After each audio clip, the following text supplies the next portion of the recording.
నమస్తే సుధీర్ సార్. నమస్కారం అండి. కాంపిటేటివ్ ఎగ్జామ్స్కి సంబంధించి గెస్ వర్క్ చేస్తూ ఉంటుంటారు చాలామంది. అది చేయొచ్చు అంటారా, చేయకూడదు అంటారా? ఒకవేళ చేస్తే ఏ టైంలో మనం అది చేస్తే బెటర్ అంటారు?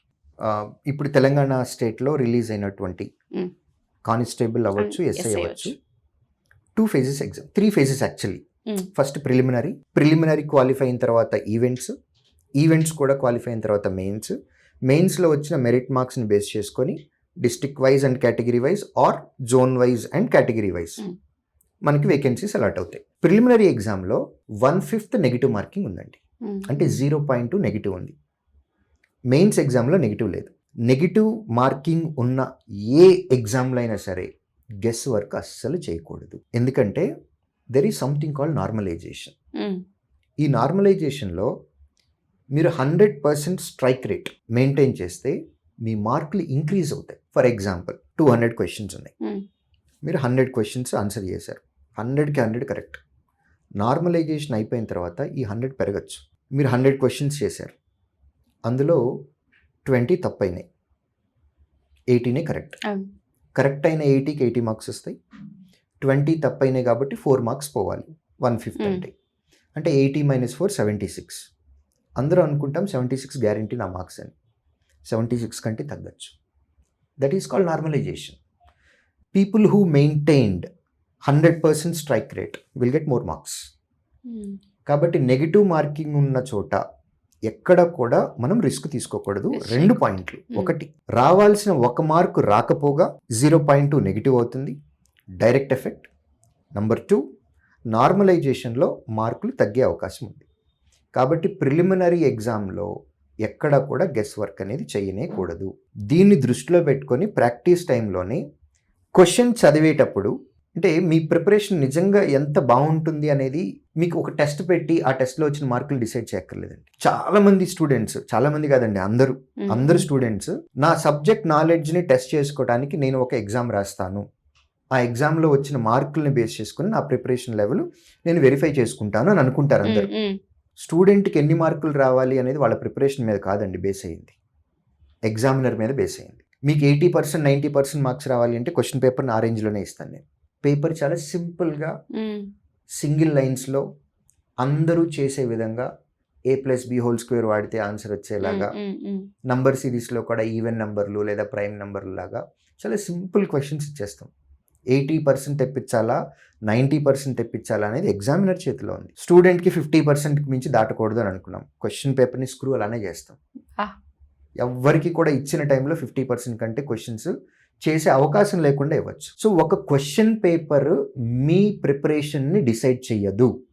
Remember this. మీ ప్రిపరేషన్ దేని మీద డిపెండ్ అవుతుంది అని అంటే, ఎంతమంది ఎగ్జామ్ రాశారు, అందులో మీ పొజిషన్ ఏంటి, స్టేట్ వైడ్గా రాస్తున్నారు లేదా డిస్ట్రిక్ట్ వైజ్గా రాస్తున్నారు లేదా మీ కేటగిరీ వైజ్గా రాస్తున్నారు, అందులో మీ ప్లేస్ ఎంత, మీకంటే బాగా ప్రిపేర్ అవుతున్న వాళ్ళు ఎంతమంది, అది తెలుసుకోవటానికే తప్ప మీ సబ్జెక్ట్ నాలెడ్జ్ని ఒక క్వశ్చన్ పేపర్ డిసైడ్ చేయదు. ఫస్ట్ ఆఫ్ ఆల్ ఇక్కడే చాలామంది కన్ఫ్యూజ్ అవుతారు. కాబట్టి ఒక క్వశ్చన్ పేపర్ తోటి మనం డిసైడ్ చేయకూడదు. ప్రిలిమినరీ ఎగ్జామ్ని ప్రిపేర్ అయ్యేటప్పుడే క్వశ్చన్ చదివేటప్పుడు ఫస్ట్ లైన్లో హాఫ్ చదివిన వెంటనే ఆ క్వశ్చన్ మీరు చేయగలరా చేయలేరా అనేది మీ 6th సెన్స్ చెప్పేస్తుంది. అది ఎప్పుడు చెప్తుంది అని అంటే, when you have enough practice, when you have subject knowledge. అలా కాకుండా క్వశ్చన్ మొత్తం చదువుతున్నాము, తర్వాత స్టార్ట్ చేసాము ఆన్సర్ చేయడానికి, మళ్ళీ రెండోసారి వెళ్ళి డేటా తీసుకోవడానికి మళ్ళీ క్వశ్చన్ చదువుతున్నాము, ప్రిపరేషనే తప్పు. అసలు ఒక క్వశ్చన్ ఒక్కసారే చదవాలి. మనకి ఇచ్చిన టైంలో 3 గంటల టైము, 200 క్వశ్చన్లు ఉన్నాయి అంటే క్వశ్చన్కి నిమిషం టైం కూడా రావట్లేదు. అలాంటప్పుడు ఒక క్వశ్చన్ని 2 సార్లు చదువుతున్నాము అంటే అసలు దాని స్ట్రాటజీ అంటామా? దానికి ముందు మీరు చేసినంత ప్రాక్టీస్ అని అంటామా? ప్రాక్టీస్లో ఏం చేశారు? ఒక క్వశ్చన్ చదివి అందులో ఉన్న ఇన్ఫర్మేషన్ గుర్తుపెట్టుకొని మనకి ఏం డేటా కావాలో ఆ డేటాని మనం తీసుకొని టెస్ట్ వచ్చి సొల్యూషన్ చేసి ఆన్సర్ పెట్టేలాగా ఉండాలి. అంతేకాని ముందు ఒక 1 year ప్రాక్టీస్ చేసామంటున్నాము. ఎటువంటి ప్రాక్టీస్ చేశారు? క్వశ్చన్ ఒకసారి చదివి మళ్ళీ సాల్వ్ చేసేటప్పుడు మళ్ళీ రెండోసారి చదివి డేటా తీసుకొస్తున్నాము అంటే what is that called? That's not practice. So proper వేలో స్ట్రాటజీ తోటి ప్రిపేర్ అవ్వాలి.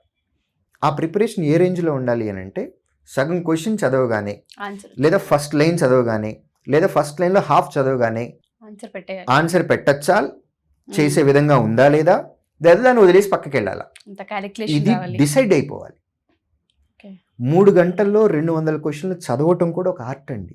సో ప్రిలిమినరీ ఎగ్జామ్లో ఎప్పుడు కూడా 100% షూర్ షార్ట్ ఆన్సర్ అనుకుంటేనే పెట్టాలి, లేకపోతే పెట్టకూడదు, గెస్ వర్క్ అసలు చేయకూడదు. అస్సలు చేయకూడదు. ఇదే మెయిన్స్ ఎగ్జామ్ తీసుకుందాం, constable mains and SI mains. This is not applicable for remaining exams. రైల్వేలోనో, బ్యాంక్లోనో, ఇన్సూరెన్స్లోనో, స్టాఫ్ సెలక్షన్ కమిషన్లోనో వెళ్ళి సేమ్ లాజిక్ అప్లై చేస్తానంటే కుదరదు. ఓన్లీ ఎస్ఐ కానిస్టేబుల్లోనే. మెయిన్స్లో నెగిటివ్ మార్కింగ్ లేదు కాబట్టి 200 క్వశ్చన్లు ఉన్నాయి. ఈ 200 క్వశ్చన్లో 3 గంటలు టైం ఇస్తున్నారు. 2 గంటల 45 నిమిషాలు టైం అనుకుందాం. ఈ 2 గంటల 45 నిమిషాల్లో మీరు 100 క్వశ్చన్లు చేయగలరా, 110 చేయగలరా, 120 చేయగలరా? మీ ప్రిపరేషన్ బట్టి, మీ కెపాసిటీని బట్టి క్వశ్చన్లు వదిలేసుకుంటూ వెళ్ళాలి రానివి. సో ఎలాంటి వదిలేయాలి అనేది అదొక మళ్ళీ ఒక సెషన్ అవుతుందండి అది. సో వచ్చే క్వశ్చన్ని పెట్టాలి, రాని క్వశ్చన్ వదిలేసుకుంటూ వెళ్ళాలి. 2 గంటల 45 నిమిషాలు టైం తీసుకొని ఒక 100 ఆర్ 110 ఆర్ 120 షూర్ షాట్ అనుకుని పెట్టేసుకుంటూ వెళ్ళిపోతాం. మిగిలిన క్వశ్చన్స్ ఉన్నాయి కదండి, నెగిటివ్ మార్కింగ్ లేదు కదా, 4 ఆప్షన్లే ఉంటాయి, ఏబిసిడి. 80 క్వశ్చన్స్ వదిలేసామని అనుకుందాం. ఈ 80 క్వశ్చన్స్కి అన్ని ఏలు పెట్టుకోవాలి, అన్ని బీలు పెట్టాలి, లేదా అన్ని సీలు పెట్టాలి, ఏదో ఒకటే పెట్టుకోవాలి. ఏబిసిడిలో ఒకటి నమ్ముకోవాలి. 80 క్వశ్చన్స్లో అన్ని ఒకే పెట్టుకుంటూ వెళ్తే ప్రాబిలిటీ ప్రకారం 20 మార్క్స్ ఫ్రీగా వస్తాయి. 1/4. అక్కడ గెస్ వర్క్ కొంచెం, అక్కడ గెస్ వర్క్ కూడా కాదండి నేను అంటుంది, గెస్ వర్క్ కూడా కాదు, అన్ని ఒకటే పెట్టుకుంటూ వెళ్ళాలి. సో తగలొచ్చు. ప్రాబిలిటీ ప్రకారము 4 ఆప్షన్లు ఉన్నాయి 80 క్వశ్చన్లు అంటే 20 అవ్వాలి యూజువల్లీ. అవును. సో గెస్ వర్క్ ముగ్గేసినట్టుగా డిజైన్ వేసుకోకుండా అన్నీ ఒకటే నమ్ముకుంటూ వెళ్ళిపోతే, ఓన్లీ ఏలో, ఓన్లీ బీలో, ఓన్లీ సీలో నమ్ముకుంటే 25% ప్రాబిలిటీ తగులుతుంది, 20 మార్క్స్ ఫ్రీగా వస్తాయి. సో ఎక్కడ గెస్ వర్క్ చేయాలి, ఎక్కడ చేయకూడదు అనేది కూడా ఒక ఆర్ట్ సార్, చెప్తుంటే అర్థమవుతుంది. ఆర్ట్. అది మనం ప్రాక్టీస్ నుంచే మొదలు పెట్టాలి, ప్రాక్టీస్ నుంచే మొదలు పెట్టుకుంటూ వెళ్ళాలి. లాస్ట్ 15 మినిట్స్ ఇచ్చింది కూడా దేనికంటేనండి, ఓఎంఆర్ షీట్ కదా, మన కళ్ళు, మన మైండ్, మన చెయ్యి 3 సింక్రనైజ్ అవ్వాలి. ఎందుకంటే ఓఎంఆర్లో మనం కొన్ని వదిలేసుకుంటూ వెళ్ళిపోతున్నాం. అన్ని ఏలు పెట్టమన్నాం కాబట్టి క్వశ్చన్ నెంబర్కి ఎదురుగా మనం ఆన్సర్ పెట్టామా లేదా చెక్ చేసుకోవాలి. కళ్ళు పెట్టకపోతేనే ఏ పెట్టాలి. 3rd క్వశ్చన్కి వచ్చాం, ఆల్రెడీ డి ఆన్సర్ పెట్టాం, ఏ పెట్టేశాము అని అనుకోండి, క్వశ్చన్ వేస్ట్ అయిపోతుంది.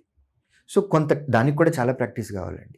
అందుకే అన్నాను, కళ్ళు, మైండ్, హ్యాండ్ 3 చాలా కోఆర్డినేషన్లో ఉండి సింక్రనైజేషన్ అయ్యి అది ఆన్సర్ పెట్టాలి. లాస్ట్ 10-15 మినిట్స్ దానికి వదిలేయచ్చు.